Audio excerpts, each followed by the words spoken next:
coach screamed at a crying girl. Then Stallone stepped into the ring, gloves on, eyes locked. Welcome to Stallone Unleashed.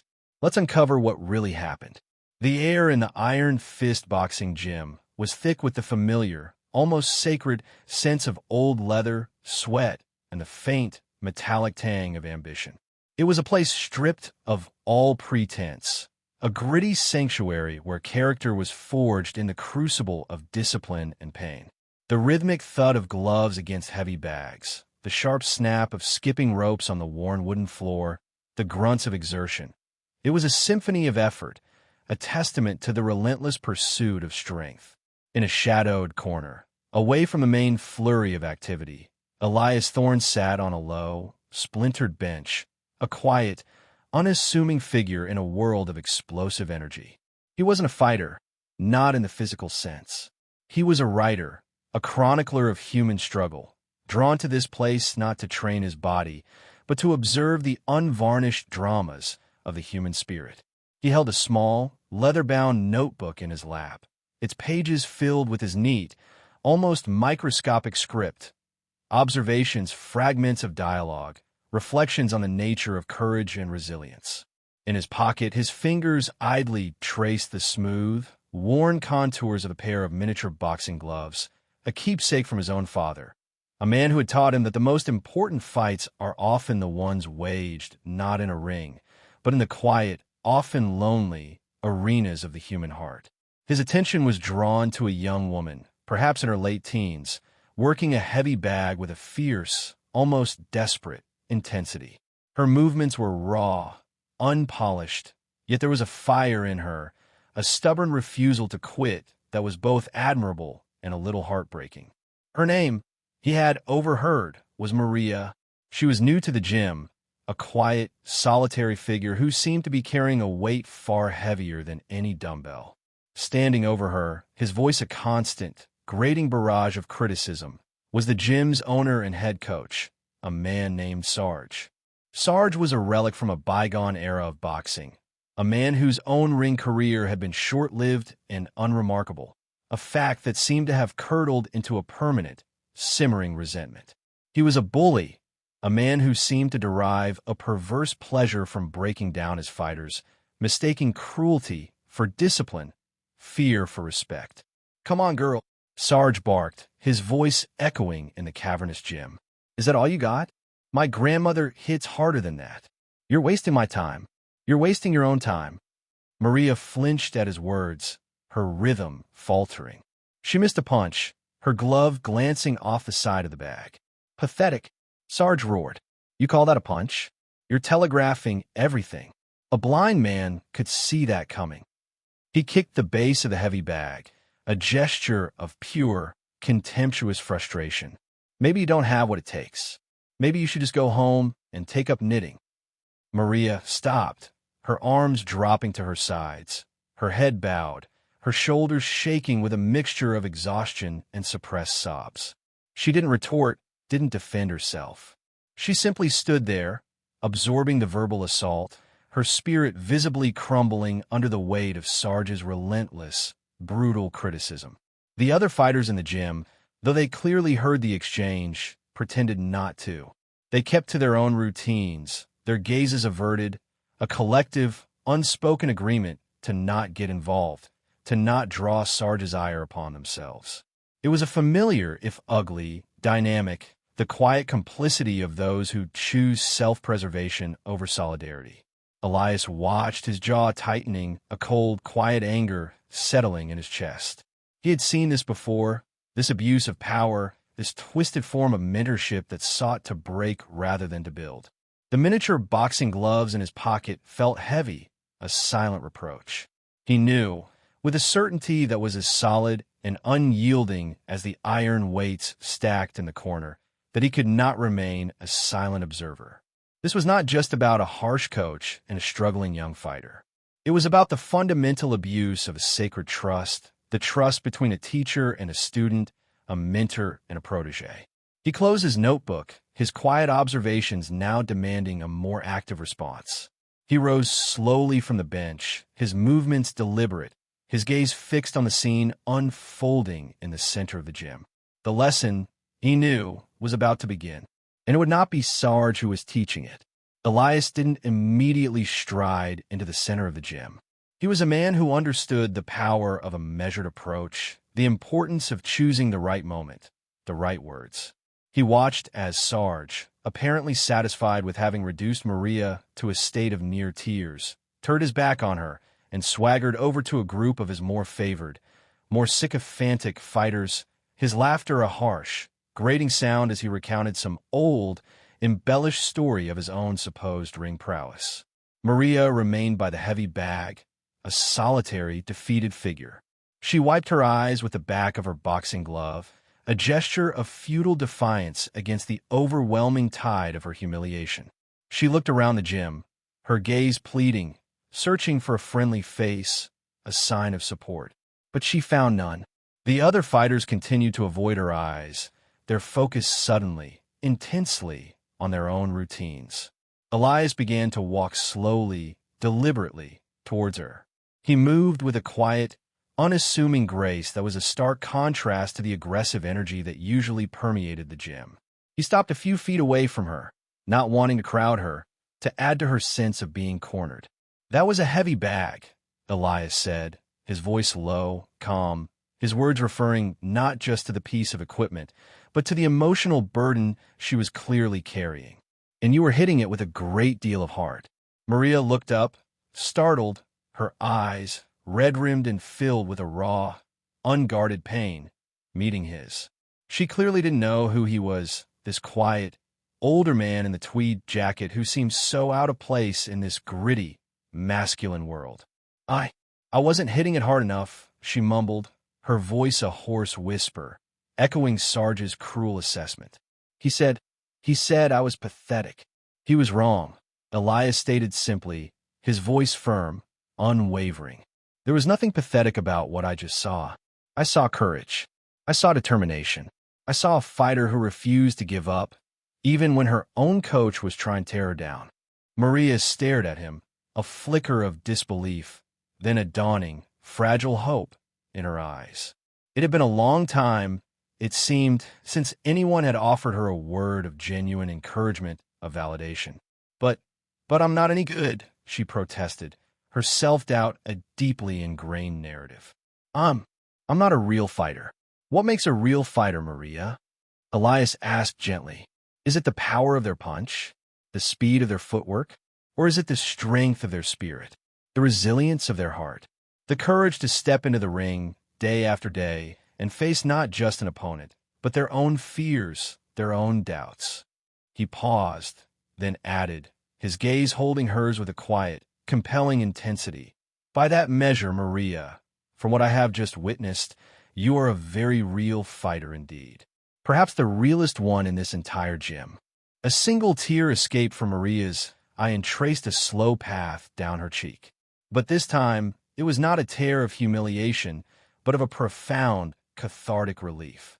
To be seen, truly seen, not as a disappointment, not as a failure, but as a fighter, a warrior in her own right. It was a gift, an affirmation she had not realized how desperately she needed. The miniature boxing gloves in Elias's pocket felt like a quiet amen. He knew that the first, most important, round in this quiet battle for a young woman's spirit had just been won. But the main event, the confrontation with Sarge, was yet to come. Maria continued to look at Elias, her expression a mixture of gratitude and a lingering, deep-seated uncertainty. "But, Sarge, he's the coach," she said, her voice still a little shaky. "He's supposed to know. He says I don't have the killer instinct, that I'm too soft." "There is a difference, Maria," Elias replied gently, "between a killer instinct and a strong, disciplined spirit. And there's a profound difference between being soft and possessing a heart that is open, that is capable of feeling. Sometimes the greatest strength is found not in hardness, but in a resilience that is flexible, that can bend without breaking." He saw her considering his words, a new, thoughtful light dawning in her eyes. "Your coach," Elias continued, his voice taking on a firmer, more critical tone, seems to mistake cruelty for coaching. He seeks to break you down, perhaps because he himself is a broken man, haunted by his own unfulfilled dreams. But that is his burden, Maria, not yours.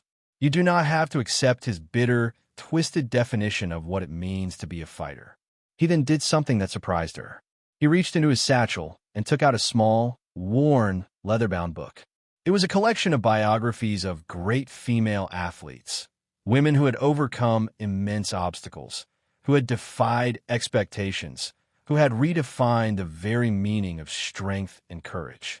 "I am a writer, Maria," Elias said, "a storyteller, and I have learned that the most compelling stories are often the ones about the underdogs, the ones who were told they weren't good enough, strong enough, tough enough, the ones who had to find their strength not in the approval of others, but deep within themselves." He opened the book to a marked page, a chapter on a legendary female boxer from a bygone era. "This woman," he said, pointing to a faded black and white photograph, "was told she was too small, too gentle, too ladylike to ever succeed in the ring. But she had a heart of a lioness and a spirit that refused to be broken.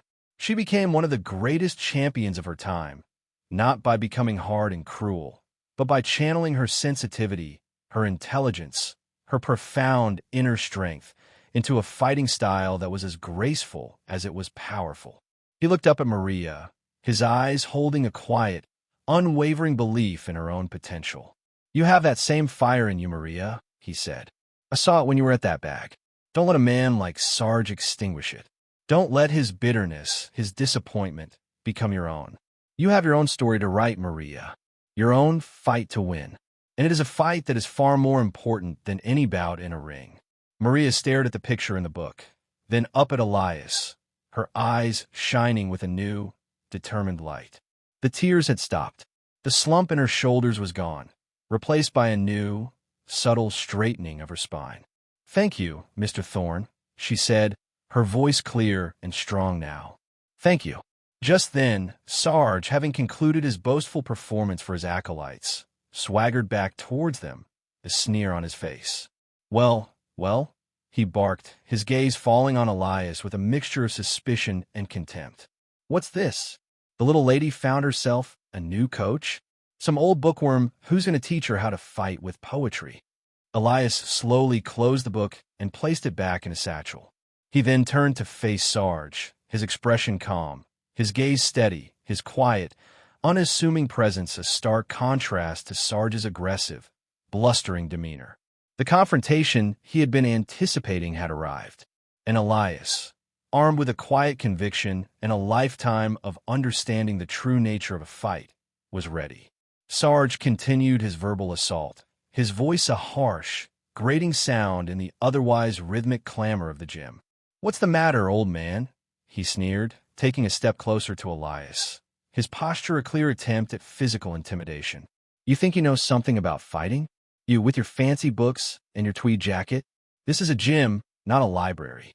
This is a place for warriors, not whatever you are." Elias remained unmoved, his calm a stark, unsettling contrast to Sarge's escalating aggression.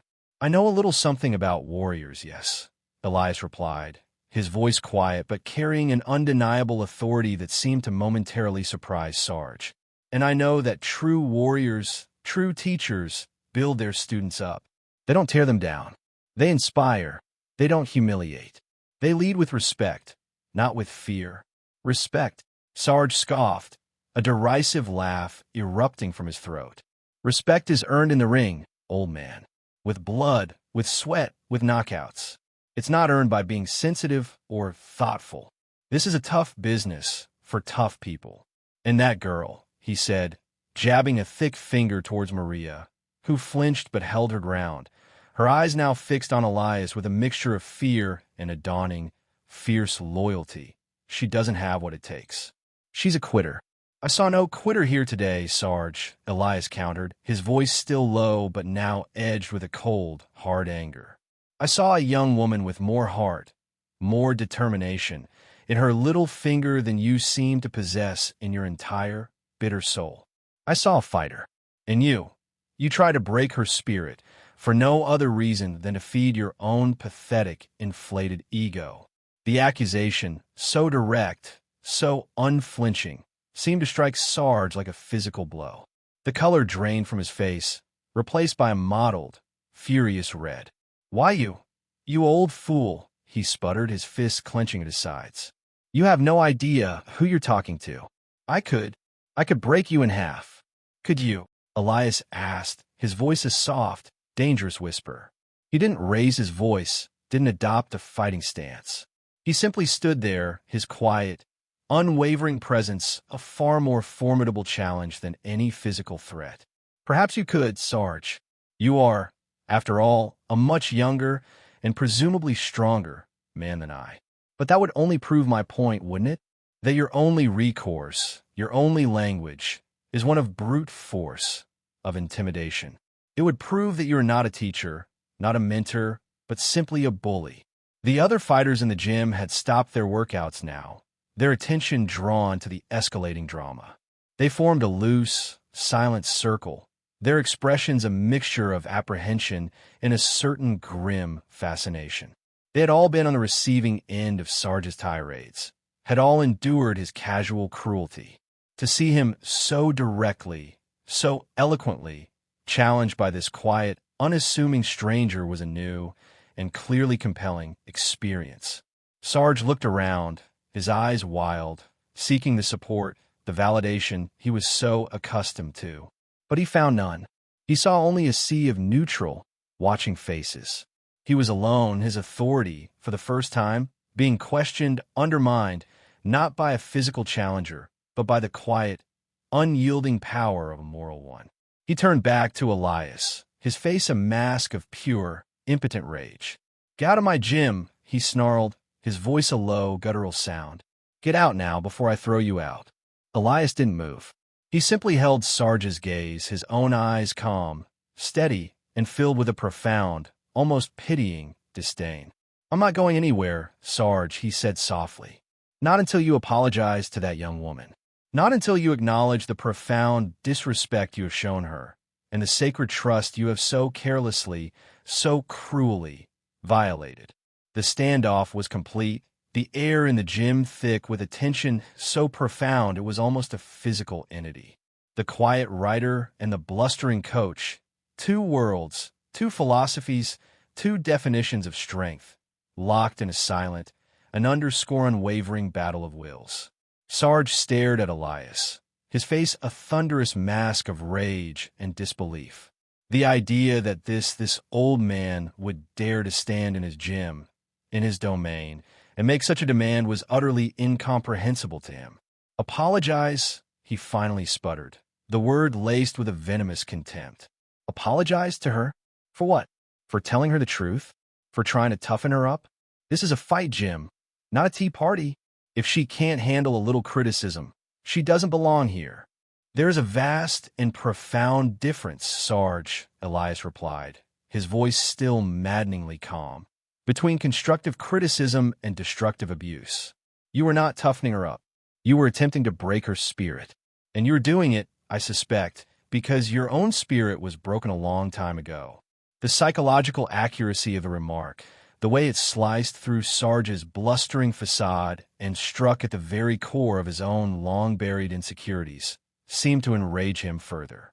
He took a menacing step forward, his fists clenched so tightly his knuckles were white. "That's it, old man," he snarled. "You've pushed your luck." He reached out, his intention clearly to grab Elias, to physically remove him from the gym. But before his hand could make contact, a new voice, quiet but firm, cut through the tense atmosphere.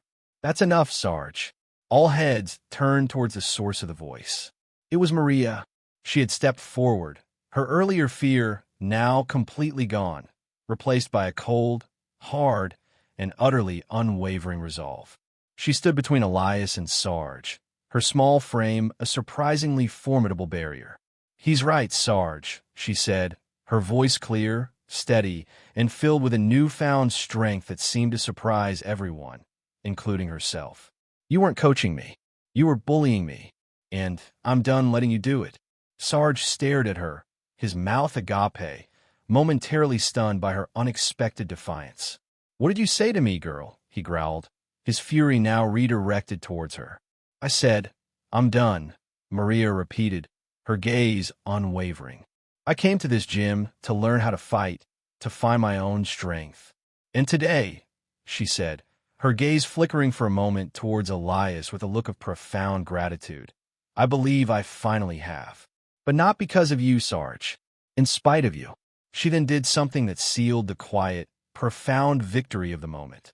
She began to unlace her boxing gloves, her movements deliberate, methodical.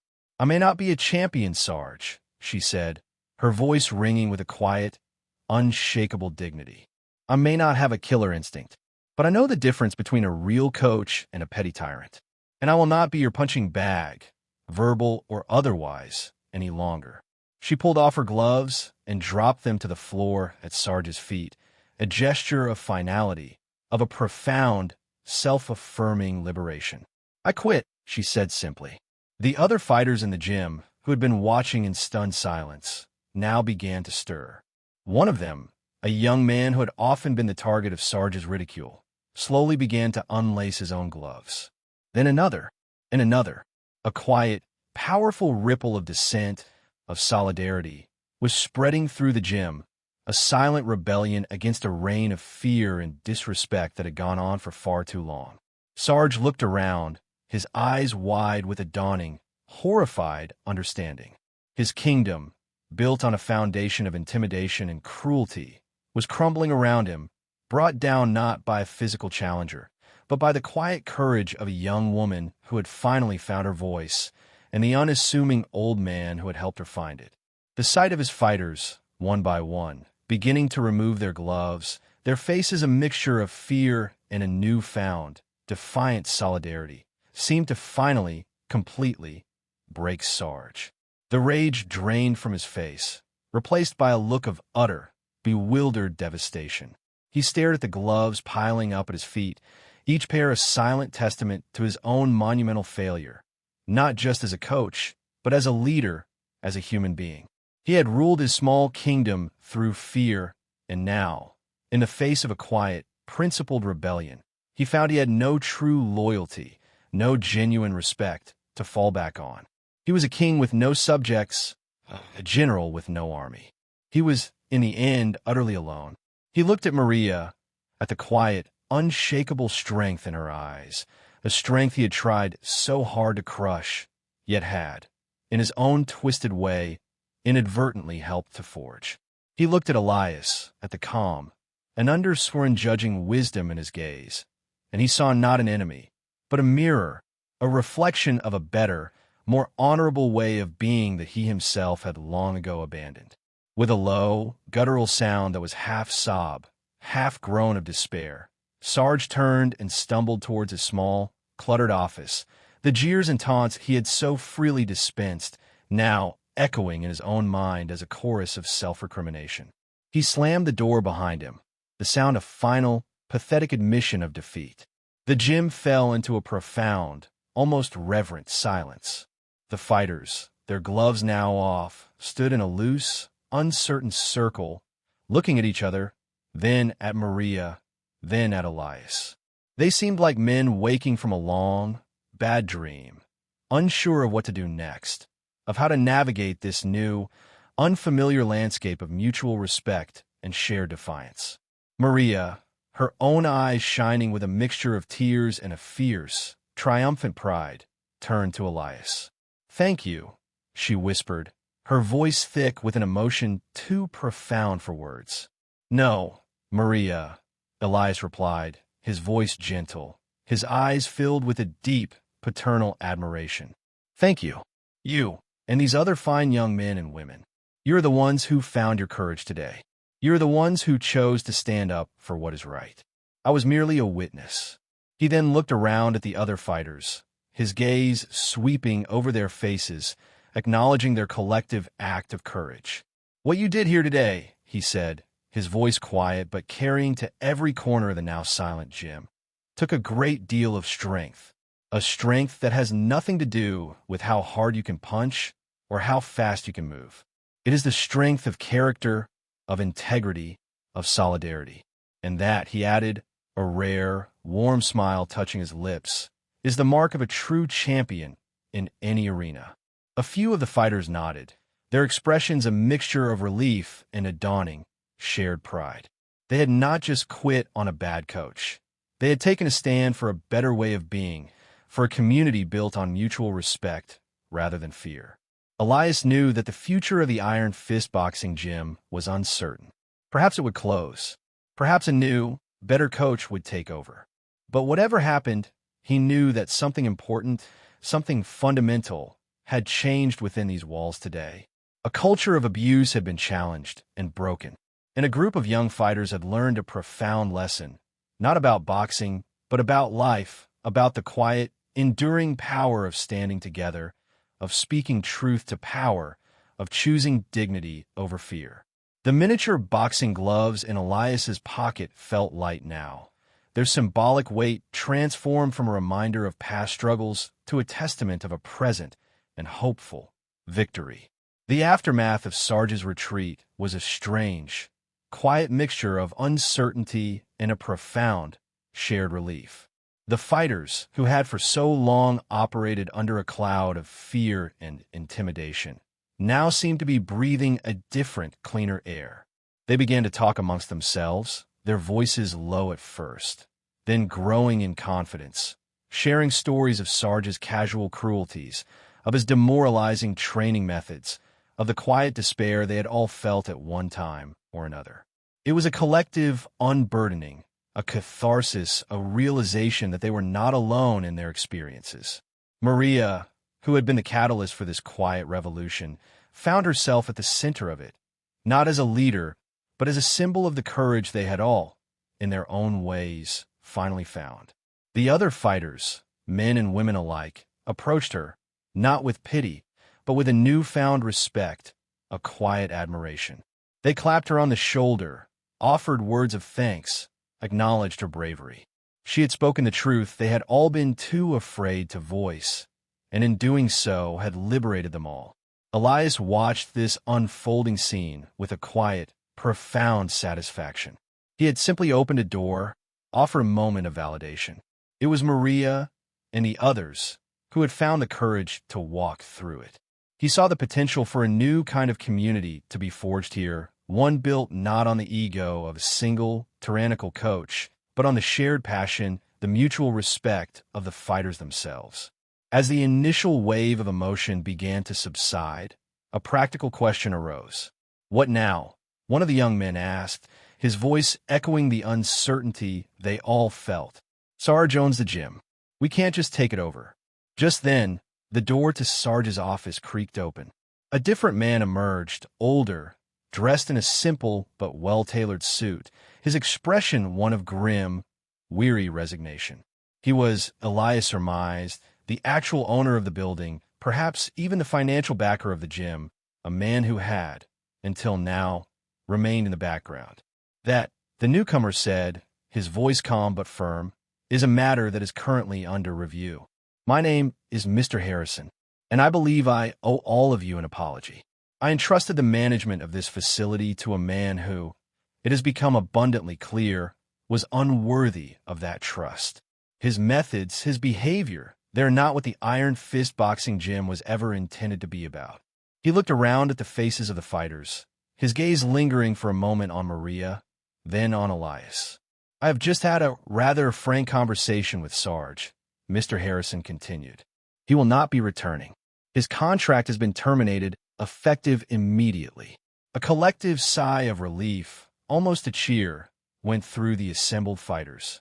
As for the future of this gym, Mr. Harrison said, that is something I would like to discuss with all of you. I am open to suggestions. Perhaps a cooperative management structure. Perhaps we can find a new coach, one who understands that true strength is built on a foundation of respect, not fear. He then looked directly at Elias. And you, sir, he said, a hint of a smile touching his lips. I don't believe I caught your name, but I have a feeling you might have some valuable insights on that particular subject. Elias, who had been hoping to slip away unnoticed, found himself once again at the center of the drama. He simply nodded, a quiet acknowledgement of the unexpected and not entirely unwelcome turn of events. The future of the gym was indeed uncertain, but it was also, for the first time in a long time, filled with a new, hopeful possibility. Elias, though naturally inclined to avoid the spotlight, recognized that this was a pivotal moment, an opportunity to help shape a new, more positive future for the community that had just been so unexpectedly liberated. He stepped forward, his demeanor calm, thoughtful.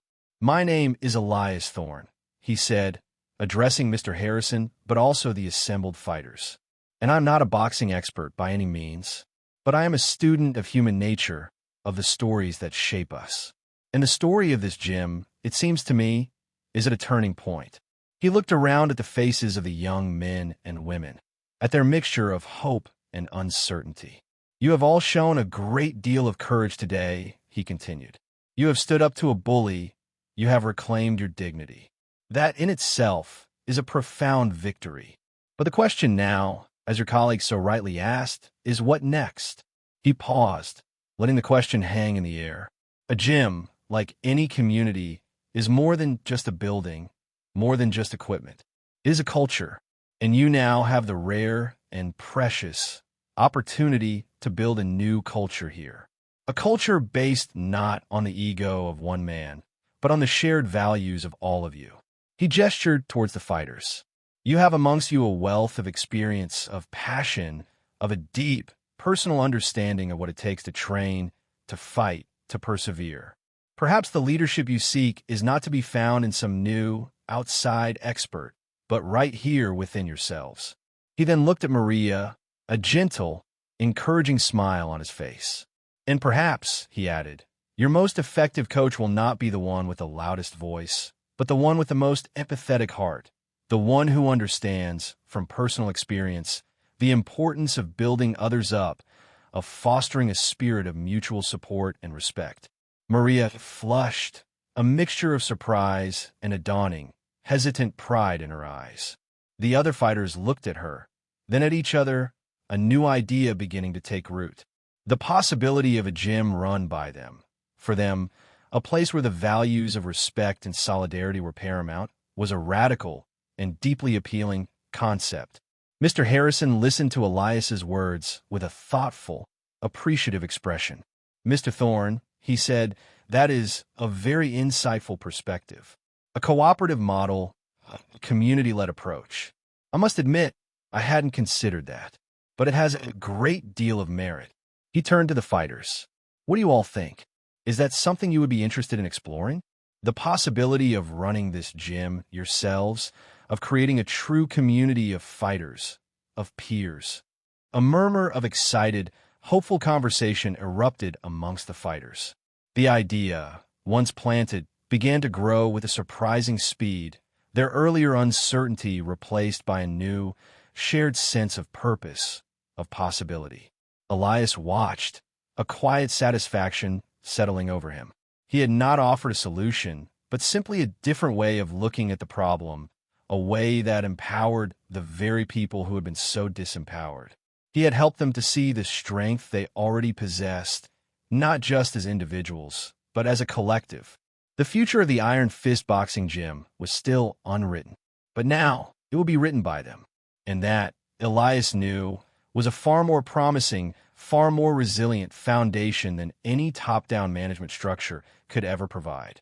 The miniature boxing gloves in his pocket felt like a quiet celebration, a testament to the enduring power of the underdog, of the collective strength that can be found when people unite in a common cause, a shared vision. The energy in the Iron Fist boxing gym, once thick with fear and resentment, was now alive with a vibrant, collaborative spirit. The fighters, who had for so long been isolated in their individual struggles against Sarge's tyranny, were now engaged in an animated, hopeful discussion, their voices overlapping, their ideas sparking off one another. They spoke of training schedules, of shared responsibilities, of creating a code of conduct based on mutual respect. They spoke of mentorship, of the more experienced fighters helping the newcomers, of creating a true community where everyone felt valued, supported, and safe. Maria, to her own surprise, found herself at the heart of these discussions. Her quiet courage had earned her a new kind of authority, one based not on intimidation, but on a deep, resonant respect from her peers. They looked to her, not for all the answers, but for her quiet, thoughtful perspective, for the moral compass that had, in the end, guided them all towards this unexpected liberation. Mr. Harrison, the owner, stood to one side, observing the scene with a look of profound, almost humbled satisfaction. He had come to the gym that day expecting to deal with a simple personnel issue. He was leaving with a new, far more inspiring vision for its future. He approached Elias, who was quietly preparing to take his leave, content to have been a silent catalyst for this positive change. "Mr. Thorne," Harrison said, extending his hand, "I am deeply in your debt. You have not only resolved a difficult situation, but you have also offered a path forward that is far more promising, far more human than anything I could have conceived of myself." "The credit belongs to these young people, Mr. Harrison," Elias replied, shaking his hand. "They possessed the courage and the character all along. They simply needed an opportunity to let it shine." "Perhaps," Harrison conceded, "but you, sir, provided that opportunity. You were the spark, and for that, this entire community is grateful." He paused, then added, "I hope you will consider yourself a friend of this gym, Mr. Thorne. You are welcome here anytime. As an honored guest, a mentor or a friend." "Thank you, Mr. Harrison," Elias said, a warm, genuine smile touching his lips. "I would like that very much." He then turned to leave, but not before catching Maria's eye one last time.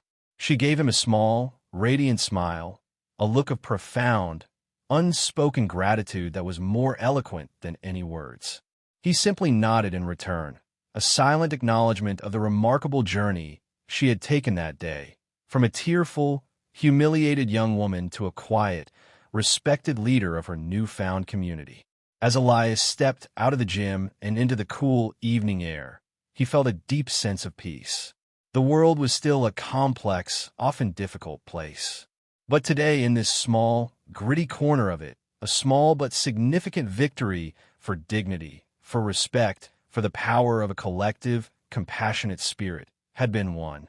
The miniature boxing gloves in his pocket felt light, almost buoyant, a symbol not of conflict, but of a profound, hopeful, and beautifully human resolution.